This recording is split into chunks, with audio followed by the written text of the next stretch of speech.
कि गत शनिवार को धर्मांतरण मामले के इस अवैध रैकेट का पर्दाफाश हमारे डीजीपी महोदय के द्वारा लखनऊ में किया गया था, जिसमें कि आप लोगों को इसके संबंध में जो आगरा पुलिस ने जो कार्य किया उसके बारे में अवगत कराया गया। विगत 7-8 दिनों में जिसमें जो भी प्रोग्रेस रही उस प्रोग्रेस के संबंध में आज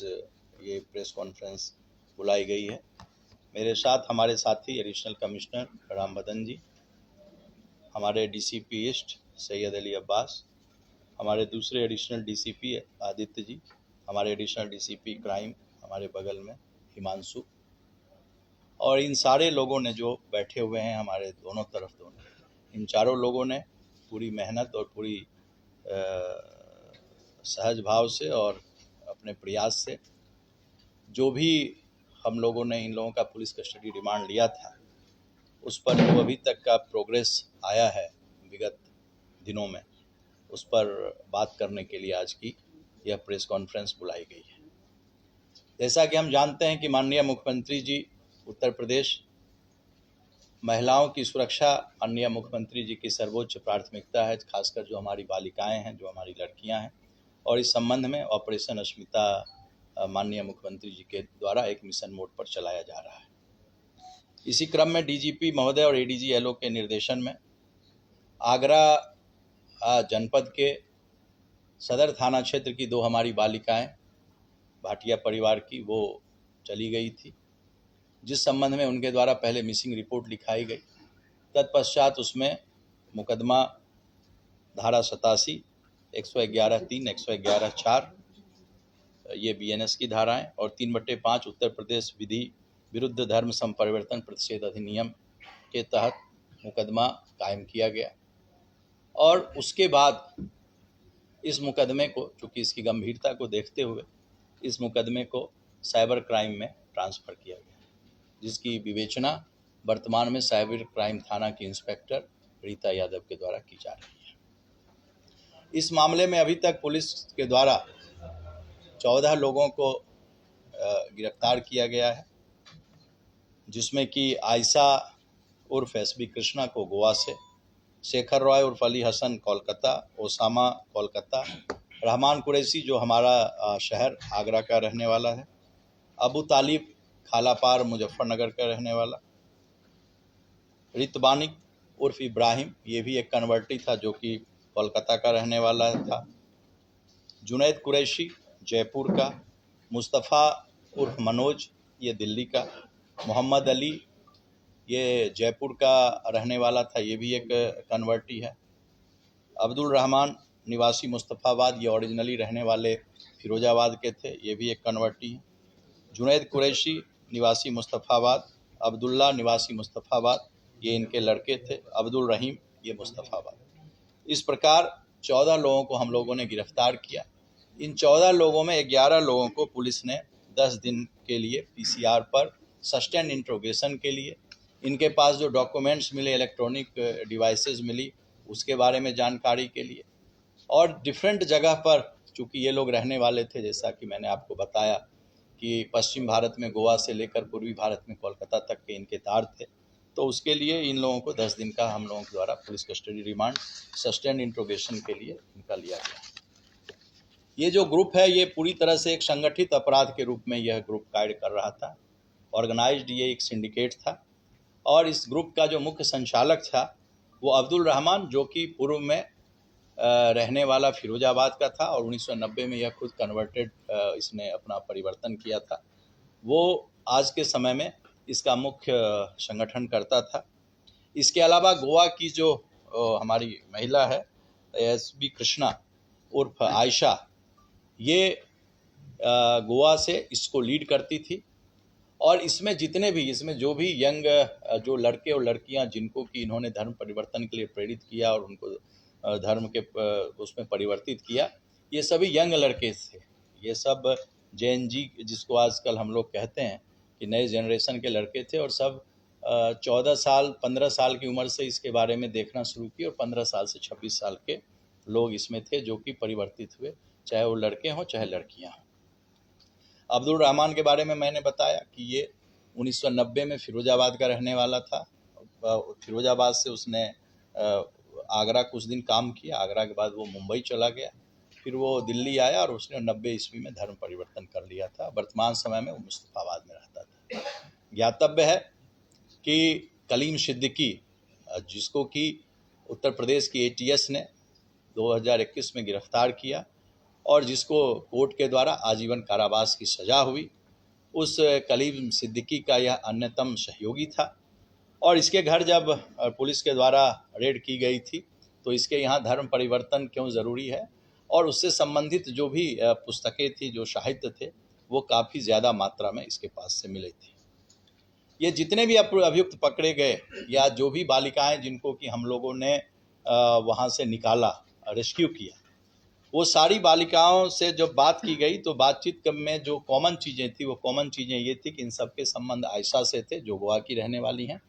और दूसरा अब्दुल रहमान, जो कि मुस्तफाबाद दिल्ली में रहता है और जो कलीम सिद्दीकी का अन्यतम सहयोगी था। उत्तराखंड के देहरादून से, उत्तर प्रदेश के बरेली, अलीगढ़, रायबरेली, हरियाणा के झज्जर और रोहतक की लड़कियां जिनको कि धर्म परिवर्तन के लिए उकसाया गया और बहकाया गया, उन सभी से हम लोगों के द्वारा जो इंट्रोगेशन की गई,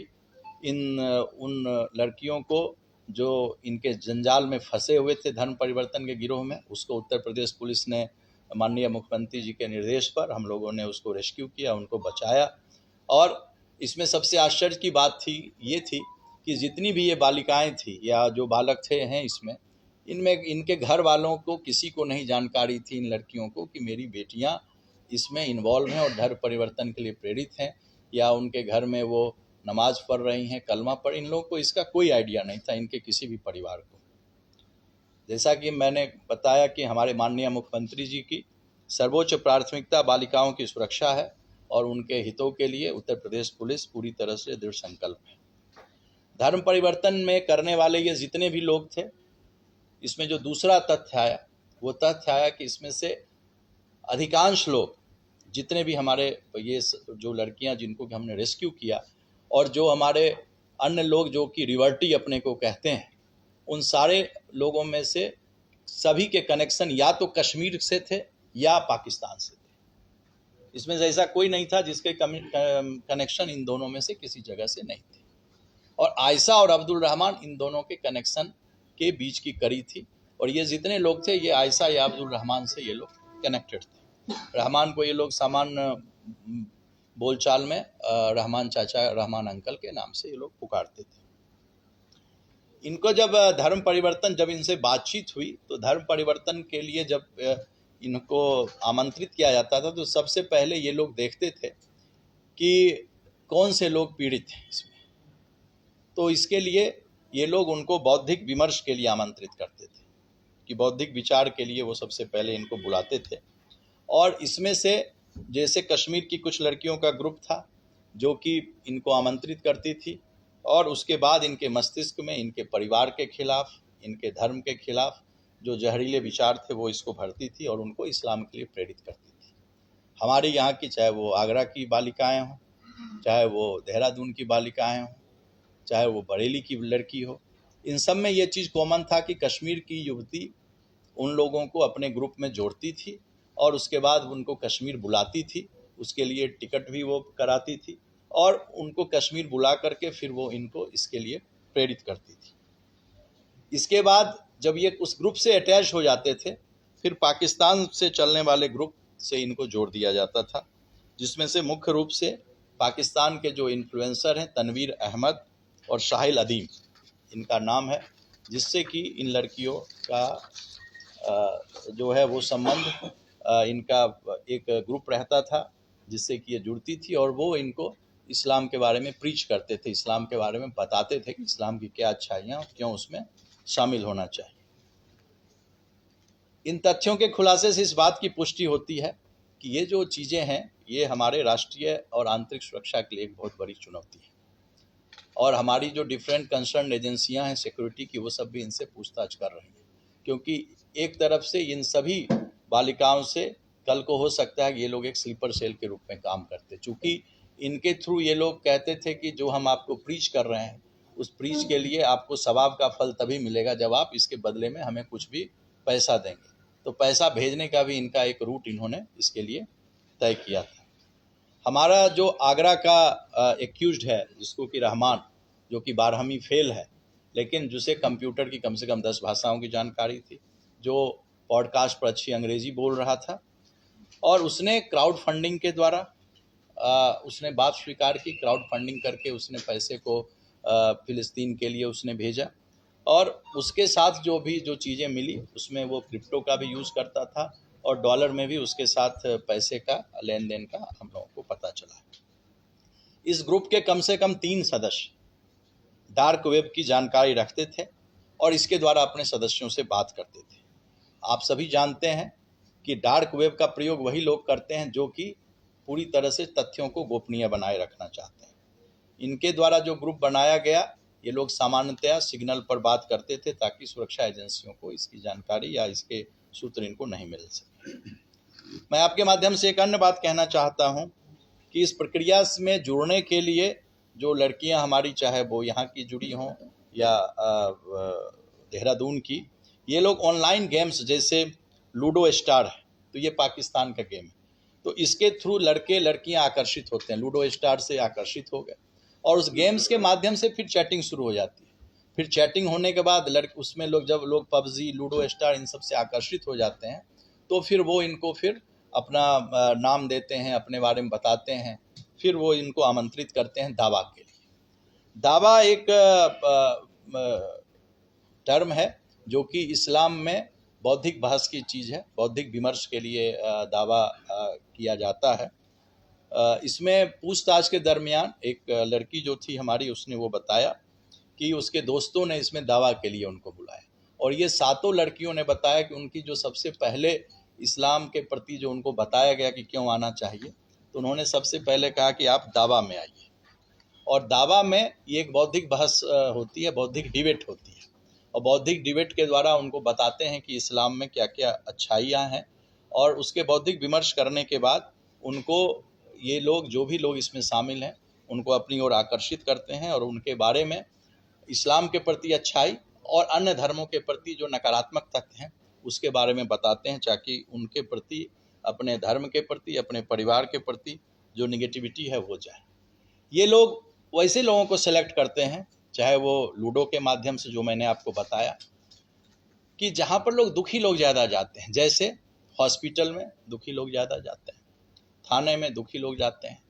न्यायालय में दुखी लोग जाते हैं, या पार्क में सेकेंड हाफ में कुछ लोग देखते हैं जो वहीं बैठे रहते हैं, क्यों बैठे रहते हैं, तो ऐसे लोगों को ये सेलेक्ट करते हैं। और जमात में जब ये जाते हैं तो फिर दावा के लिए इनको बुलाते हैं, एक बौद्धिक विमर्श के लिए बुलाते हैं, और उस बौद्धिक विमर्श के द्वारा ये इस्लाम धर्म के बारे में उनको बताते हैं कि कैसे धर्म परिवर्तन करें और कैसे आपको इससे फ़ायदा हो। इसके अलावा जो असंगठित क्षेत्र के मजदूर हैं, खासकर एनसीआर के क्षेत्र में या सूरत या और जो बड़ी जगह हैं, इन जगहों पर जो इनसे पूछताछ में जो चीज़ें आई हैं, तो दावा के माध्यम से इन असंगठित क्षेत्र के जो गरीब और मजदूर हैं उनको भी ये बुलाते हैं और उनसे इस पर विमर्श करते हैं, उनको बताते हैं कि आप यदि हमारे धर्म में आएंगे तो आपको ये फ़ायदा होगा, और इसका वो उनको फिर धर्म के बारे में झांसा दे करके उनको ये परिवर्तित कराते हैं। जो लोग भी इस तरह का धर्म परिवर्तन करते हैं, इन लोगों को ये रिवर्टी नाम देते हैं, और आपको बहुत सारे माइक्रो ब्लॉगिंग साइट्स पर जब आप जाएंगे तो ऐसे रिवर्टी ग्रुप आपको मिलेंगे। ये लोग कन्वर्टी शब्द नहीं कहते हैं, रिवर्टी शब्द कहते हैं, और डिफरेंट माइक्रो ब्लॉगिंग साइट्स जिस पर भी जाएंगे उस पर ये ग्रुप रहते हैं। और इन सभी को, जो भी ये बालिकाएं थी, इन लोगों को ऑर्गेनाइज तरीके से इन लोगों को फंसाया गया। जैसे आयशा ने इन लोगों से बातचीत में कहा कि किसी ने कहा कि मुझे नौकरी की ज़रूरत है, तो नौकरी की ज़रूरत है, तुम मार्केटिंग में आप आ जाइए, और मार्केटिंग के बहाने फिर किसी लड़के से इनको जोड़ा गया, और फिर धीरे धीरे इनको फिर दावा की ओर प्रेरित किया गया, और उसके बाद इनको कन्वर्ट कर दिया गया, और इनके घर वाले कभी भी किसी को पता नहीं चला। इन सब से अभी तक जो बातचीत हुई है, उन बातचीत में, जैसा कि पहले भी हम लोगों ने बताया कि क्रिप्टो करेंसी, डॉलर से पैसे का आना जाना, ये हमारा एक कनाडा से भी ये पता जानकारी आई, एक रूट वो था, वो भी रूट आयशा के थ्रू रूट होता था। इसके अलावा अन्य जो रूट थे, यूएस से एक रूट था, और इन सब चीज़ों की हम लोग तहकीकात में हम लोग जांच कर रहे हैं, और हमारी पूरी टीम जो लगी हुई है इसके इंट्रोगेशन में लगी हुई है। ये आज की जो हमने पीसी जो बुलाई थी, ये पीसी इसी चीज़ के लिए बुलाई थी कि अभी तक जो विगत 7-8 दिनों में जो प्रोग्रेस रहा उसके बारे में मैंने आप लोगों को अवगत कराया।